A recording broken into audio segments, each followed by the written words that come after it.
I want to show you a puppet I made. Boom. But Garrett, where are your puppet's eyes? Where are her eyes?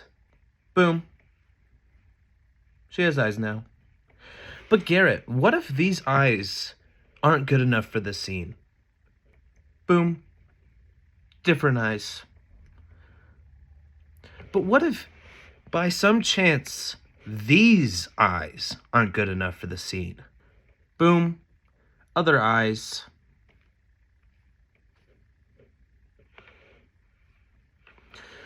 But what if, Garrett, these eyes aren't good enough for the scene?